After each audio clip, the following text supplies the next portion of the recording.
২৯শে জুলাই ফিরে দেখা ইতিহাসের পাতায় একটি উত্তাল সোমবার। ২৯শে জুলাই ইতিহাসের পাতায় ২০২৪ সালের এই দিনটি ছিল অন্যরকম।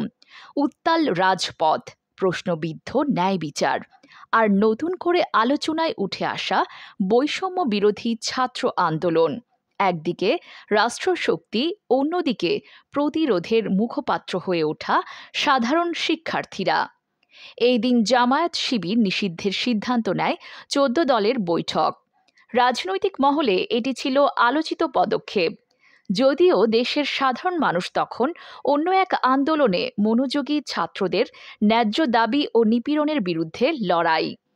জাতিকে নিয়ে মশকরা কইরেন না, এই কড়া মন্তব্যটি আসে হাইকোর্টের একটি বেঞ্চ থেকে। ৬ জন সমন্বয়ককে আটক রেখে তাদের কাঁটা চামচ দিয়ে খাওয়ানোর বিষয়টি টিভিতে দেখে বিস্মিত আদালত বলেন, এগুলো করতে আপনাকে কে বলেছে? আদালত স্পষ্ট নির্দেশ দেয়, তদন্ত ছাড়াই কাউকে আটকে রাখা যাবে না এবং আন্দোলনকারীদের ওপর গুলি চালানো অবিলম্বে বন্ধ করতে হবে।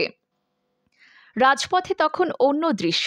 ঢাকা, চট্টগ্রাম, কুমিল্লা, রাজশাহী, এমনকি জাহাঙ্গীরনগরের মতো বিশ্ববিদ্যালয়গুলো চলছে ছাত্রদের বিক্ষোভ। ছাত্রলীগের হামলা ও পুলিশের লাঠিচার্জ এর অভিযোগ ওঠে।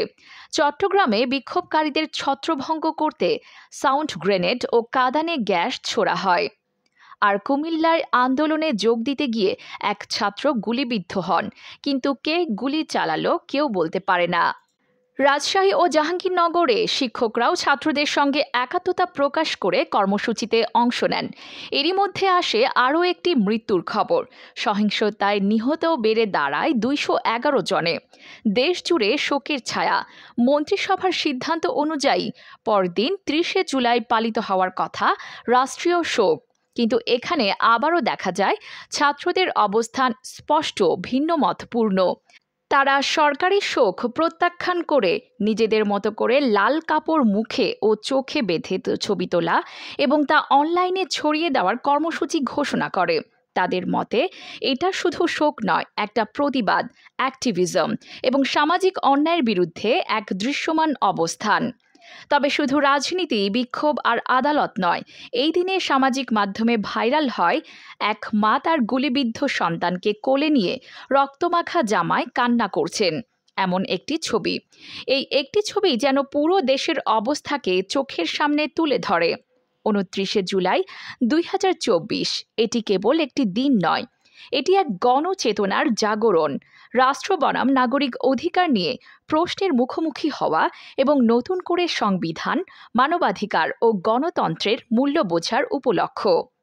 আজকের দিনে দাঁড়িয়ে ফিরে তাকালে বোঝা যায় এই দিনটি আমাদের মনে করিয়ে দেয়, স্বাধীন দেশের নাগরিকদের কণ্ঠ কখনোই পুরোপুরি স্তব্ধ হয় না।